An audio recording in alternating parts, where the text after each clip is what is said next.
வெறுப்பு வெறுப்பை விலக்கி பலதரப்பட்ட மக்கள் அனைவருக்கும் நேர்மையானதை செய்வேன் என்றும் ஆண்டவன் மீது ஆணையிட்டு உறுதிமொழிகிறேன்.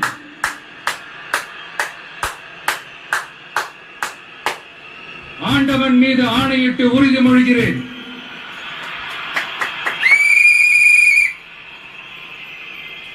Hi friends, welcome to Pappoos life style. Friends, இன்றைக்கி என்ன நாளுங்கிறது உங்கள் எல்லாத்துக்குமே நல்லாவே தெரியும். நம்ம வந்து இவ்வளோ நாளாக எதுக்கு வெயிட் பண்ணி எவ்வளோ கஷ்டப்பட்டோம். இந்த 1 வீக்காக வந்து நம்ம அவ்வளோ தூரம் எல்லாருமே நியூஸ் பார்த்து என்னடா இது இப்படி ஒன்று சொல்கிறாங்க அப்படி ஒன்று சொல்கிறாங்க, வரேங்கிறாங்க வரமாட்டேங்கிறாங்க, எவ்வளோ ஃபீல் பண்ணோம். அதுக்குண்டான நாள் இன்றைக்கி வந்துருச்சு. நம்ம தளபதி சிஎம்ஐ இன்றைக்கி பதவி ஏற்றுட்டாரு.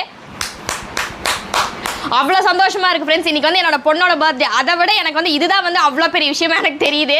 ஓகே ஃப்ரெண்ட்ஸ், நம்ம வந்து எதிர்பார்த்த விஷயம் நடந்துருச்சு. நான் லைட்டாக கொஞ்சம் எமோஷனல் ஆகிட்டேன். ஏன்னா 1 வீக்காக பார்த்தீங்கன்னா நான் நியூஸ்லாம் அவ்வளோவா பார்க்கவே மாட்டேன்.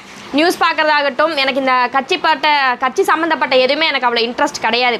நம்ம தளபதி வராரு அப்படிங்கிற ஒரு இதுக்காக வந்து ஃபுல் அண்ட் ஃபுல் இதனால் நான் நிறைய விஷயங்களை கட்சியை பற்றி தெரிஞ்சுக்கிட்டு என்னென்ன கட்சி இருக்குது அப்படிங்கிறதே வந்து இவர் மூலியமாக தான் எனக்கு தெரியும். நான் கட்சி அறிவும்பாங்களா, அதெல்லாம் சத்தியமாக எனக்கு எதுவுமே கிடையாது. யார் வந்தால் என்ன, நம்ம சம்பாதிக்கணும் நம்ம சாப்பிடணும், அந்த ஒரு மென்டாலிட்டி தான்.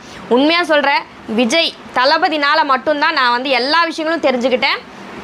நம்ம தளபதி வந்து ஆட்சி அமைச்சாச்சு. இனிமேல் அவர் சொன்ன நலத்திட்டங்கள் எல்லாமே ஒவ்வொன்றா செயல்படுத்துவார். ஒவ்வொன்றும் நம்ம இனிமேல் பார்க்க தான் போகிறோம். நம்ம இதுக்கு முன்னாடி இருந்த ஆட்சிக்கு இனிமேல் இருக்கிற ஆட்சிக்கு நிறைய டிஃப்ரென்ஸ் இருக்க போது. நம்ம எல்லாமே 1 by 1 நம்ம பார்க்க போகிறோம். இதே சப்போர்ட்டை எப்போவுமே லைஃப் லாங் அவருக்கு கொடுங்க. இந்த சப்போர்ட்டை வந்து எப்போவுமே லைஃப் லாங் அவருக்கு கொடுங்க ஃப்ரெண்ட்ஸ். ஓகே ஃப்ரெண்ட்ஸ், பாய்.